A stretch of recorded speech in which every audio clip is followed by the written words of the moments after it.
Dans cette vidéo, je vais vous présenter les nouveautés de iOS 16, qui est une mise à jour qui est sortie ce lundi 12 septembre. Si jamais vous ne savez pas comment l'installer, je vous invite alors à aller dans Réglages, Général, Mise à jour logiciel, et vous cliquez sur Télécharger et Installer. Et pour rappel, la mise à jour iOS 16 est disponible seulement à partir de l'iPhone 7. Donc première grosse nouveauté, maintenant vous pouvez personnaliser votre écran de verrouillage, tout ce qui dit widget, couleur, fond d'écran, la police de l'heure, etc.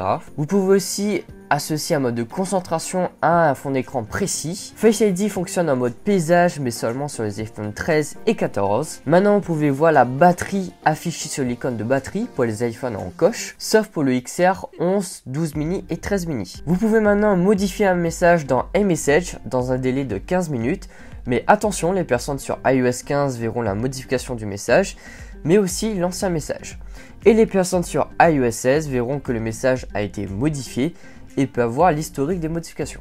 Maintenant, vous pouvez annuler l'envoi d'un message dans un délai de 2 minutes, mais il faut savoir que les personnes sur iOS 15 ne verront pas que vous avez annulé l'envoi du message, et les personnes sur iOS 16 verront que vous avez annulé l'envoi du message. Vous pouvez maintenant dicter un message tout en ayant le clavier, et ça gère également la ponctuation et les emojis. Un slide vers la droite d'une conversation permet de marquer la conversation comme non lu ou lu.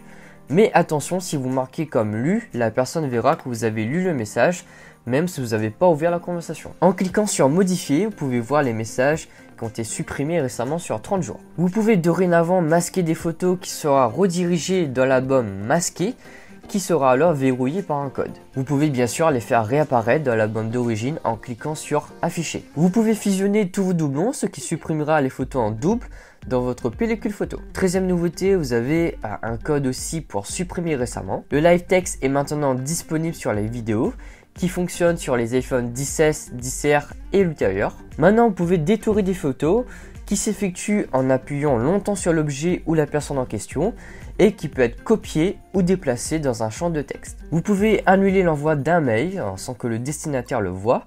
Le délai d'annulation peut être modifié dans Réglages, Mail et délai d'annulation dans l'envoi. 17e nouveauté, vous pouvez programmer des mails en modifiant la date et l'heure. Vous pouvez également recevoir des rappels pour traiter un mail. Vous pouvez dorénavant voir le mot de passe d'une Wi-Fi. Dans Accessibilité, vous avez la recopie de l'Apple Watch. Vous avez également la possibilité de contrôler vos appareils à proximité. Dans Animation, vous pouvez limiter la fréquence d'image de votre iPhone. Dans l'application Forme, vous pouvez maintenant utiliser votre iPhone pour avoir un suivi de vos objectifs avec les anneaux sans avoir l'Apple Watch sur soi. Dans l'application Santé, vous pouvez configurer des traitements. Vous avez aussi des ajouts de nouvelles phases de sommeil. Dans l'application Maison, vous avez une nouvelle interface. Dans l'application Fichier, vous avez une nouvelle gestion de droits de partage. Sur le lecteur de musique sur l'écran verrouillé, vous pouvez voir une onde qui s'anime, et si vous avez un casque tel que des AirPods, vous verrez alors le logo d'AirPods. Vous avez aussi l'optimisation de l'audio spatial si vous avez des AirPods 3 ou des AirPods Pro. Vous avez également le lecteur vidéo d'Apple qui a été revu. Dans l'application Rappel, vous pouvez consulter les rappels terminés,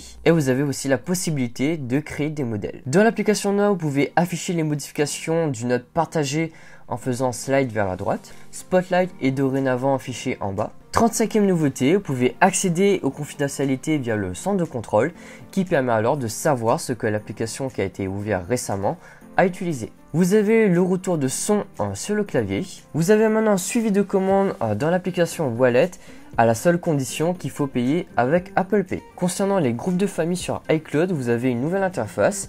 Vous pouvez maintenant partager votre fiche médicale, votre position, iCloud Plus et ajouter un contact de récupération. Vous avez le mode isolement à utiliser seulement si vous pensez être la cible d'une cyberattaque. Vous avez également le contrôle de sécurité à utiliser si vous avez des problèmes de confiance avec votre partenaire. Vous avez le changement d'interface dans fond d'écran dans l'application Réglages. Quand on a des écouteurs de connectés à l'iPhone, vous pouvez apercevoir que le son d'activation de Siri a été changé. 43e nouveauté, vous avez le son de localiser qui a été changé.